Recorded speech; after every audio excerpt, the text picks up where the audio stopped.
Je te partage aujourd'hui 2 clés presque magiques pour déverrouiller ton potentiel et avoir des journées plus productives.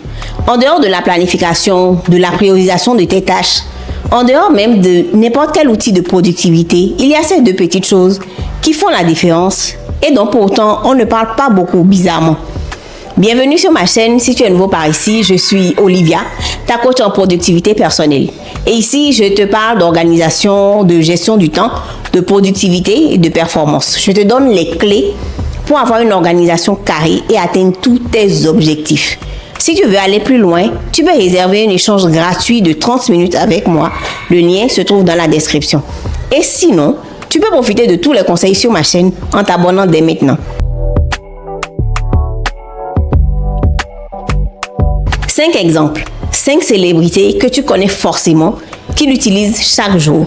Je sais que tu les connais toutes, ou au moins une quand même. Jennifer Aniston, la star de Friends, elle se réveille à 4h30, boit un verre d'eau et médite pendant 20 minutes. Elle prend son petit déjeuner et va ensuite faire son sport. Victoria Beckham, ancienne chanteuse devenue styliste, elle a une routine matinale très stricte. Elle se réveille à 6h, prend ensuite 2 cuillerées à soupe de vinaigre de cidre. Elle s'entraîne 2 fois, le matin d'abord, 1 heure avant le petit déjeuner, puis à nouveau 1 heure après. Pour ceux qui n'aiment pas se lever tôt, la routine de Robert Downey Jr. peut vous inspirer. Iron Man s'assure juste que son travail le plus important est fait dès les premières heures suivant son réveil. Donc, pas de consultation de réseaux sociaux, pas d'email à la première heure qui suit le réveil. Orlando Bloom, lui, commence sa journée en surveillant minutieusement la qualité de son sommeil. Il passe du temps avec sa fille et il lit des tests bouddhistes. Ashley Graham, elle est mannequin et influenceuse. Elle commence sa matinée en écrivant ses intentions pour la journée. Elle lit un extrait motivant de l'un de ses livres préférés ensuite. Oui, ce sont des célébrités. Elles sont très très loin de nous et pourtant il y a clairement quelque chose à en tirer. En apportant quelques petits changements à ton réveil, tu pourrais te sentir plus productif et revitalisé pour affronter la journée. Trouver l'équilibre entre une vie professionnelle avec des journées à rallonge et une vie personnelle parfois trépidante n'est pas toujours une mince affaire. Il faut jongler avec toutes sortes de priorités tout en ménageant du temps pour soi-même. Créer et maintenir des routines optimisées pour ta journée, c'est carrément sous-coté pour changer ta perspective. Une routine matinale bien pensée peut véritablement donner le ton pour une journée productive et équilibrée. En commençant ta journée de manière proactive, tu peux stimuler ton énergie, ta concentration, ta motivation. L'objectif en fait, c'est de renforcer ta discipline personnelle, surtout si tu as des objectifs qui sont très ambitieux. Il te faut beaucoup de discipline et de motivation pour arriver là où tu souhaites vraiment. Et tenir une routine, c'est l'un des meilleurs exercices pour y arriver. Se forcer à respecter ce qu'on a décidé chaque jour, c'est difficile. La destination, la finalité, la réussite, c'est bien. Mais le chemin est difficile. Les petits efforts constants qui s'additionnent jusqu'à l'arrivée, c'est ça qui est le plus difficile. Et pour ça, une routine matinale est importante. Pas d'enfant, pas de conjoint, pas de boulot. La durée de ce petit moment dépend de tes responsabilités. Ça peut aller de 15 minutes à 1 heure si tu te réveilles très tôt ou alors tu commences ta journée un peu plus tard. Qu'est-ce que tu as déjà fait le matin qui t'a donné de l'énergie? Qu'est-ce que tu aimes faire au réveil quand tu as un petit bout de temps pour toi-même? Dès que tu ouvres les yeux, qu'est-ce qui peut te mettre de bonne humeur? Te donner la pêche pour plusieurs heures d'affilée. Ça peut être chanter à tue-tête devant ton miroir en te brossant les dents. Ça peut être la vaisselle de la veille avant d'aller au bureau. Ça peut être prier et remercier Dieu pour cette journée supplémentaire. Avoir une routine matinale, ce n'est pas te lever à 4h du matin. Moi-même, je ne suis pas particulièrement du matin, je dois avouer. Il s'agit de trouver les activités et les petits gestes du matin qui t'inspirent, qui te motivent, qui te donnent de l'énergie, qui te mettent d'une humeur à travailler à ce que tu veux, à tes objectifs et à tes ambitions. Par exemple, la méditation, c'est un élément essentiel de la routine matinale de nombreuses personnes prospères. Des entrepreneurs à succès comme Tim Ferriss et Oprah Winfrey pratiquent la méditation chaque matin pour calmer leur esprit, pour se concentrer et visualiser leurs objectifs pour la journée. Pour d'autres, ce sera la prière. Prendre un moment dès le réveil pour remercier Dieu, lui confier sa journée.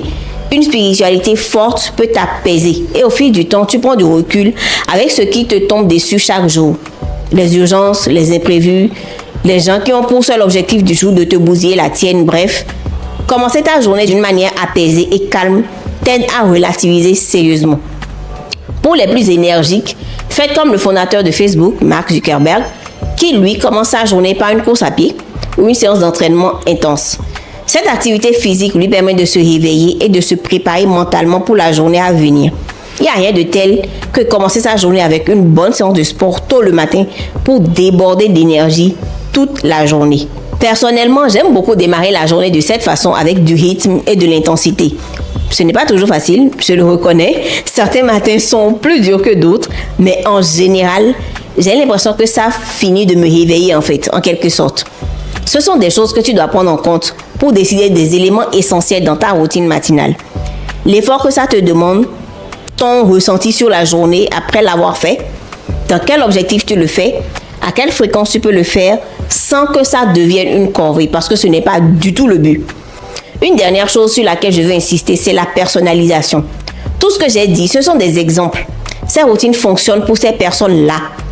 Ça peut ne pas du tout correspondre à ta vie ou à tes besoins. Si tu n'es pas du matin, tu ne vas pas te forcer à te réveiller à 4 heures du matin, aller courir et prendre une douche froide.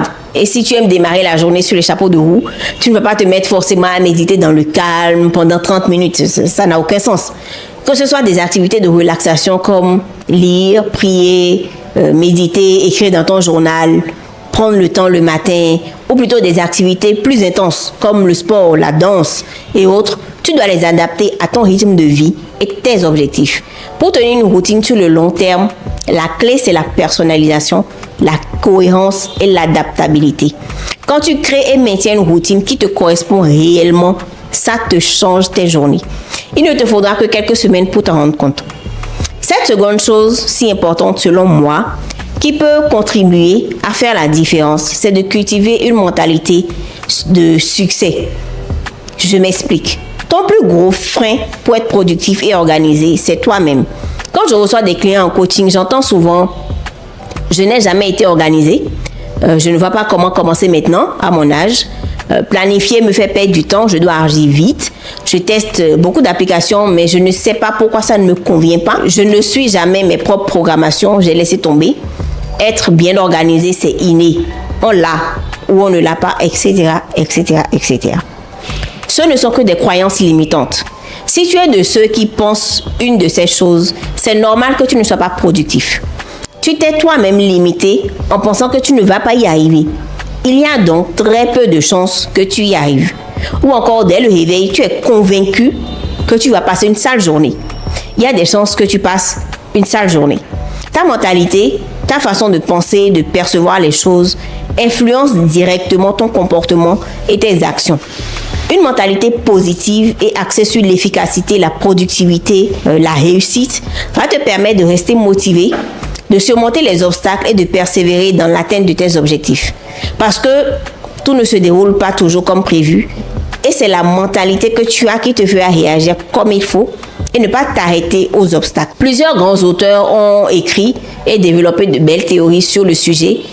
Mindset, The New Psychology of Success de Carol Dweck ou encore The Power of Habit de Charles Duhigg. Ces livres mettent en lumière l'importance de la mentalité du succès, une mentalité qui ne peut que booster ta productivité et t'aider à atteindre tes objectifs professionnels et personnels. Comme beaucoup de choses dans la vie, ça s'apprend. La visualisation, la pratique de la gratitude, les affirmations positives peuvent fonctionner pour toi. Ce sont des techniques puissantes pour cultiver une mentalité axée sur le succès. En visualisant tes objectifs, en exprimant de la gratitude pour ce que tu as déjà accompli, en te répétant des affirmations positives, tu peux arriver à reprogrammer en quelque sorte ton esprit pour être efficace. Tu peux aussi t'abonner à des podcasts inspirants pour te nourrir d'histoires de succès, de conseils et développer la mentalité qu'il faut. Moi, j'écoute beaucoup The Tony Robbins podcast dernièrement, mais c'est en anglais. En français, tu as aussi Journal intime du succès de Mavic Bright. C'est une pépite aussi. Avec ces deux clés, tu peux changer ta perception de la productivité et agir concrètement pour la maximiser au quotidien et atteindre tes objectifs les plus ambitieux. Si tu as déjà une routine matinale, t'écris-la dans les commentaires. C'est tout pour aujourd'hui. On se retrouve la semaine prochaine pour un nouvel épisode. D'ici là, tu peux me suivre au quotidien sur LinkedIn et TikTok pour encore plus de contenu sur la productivité et l'organisation. Ciao!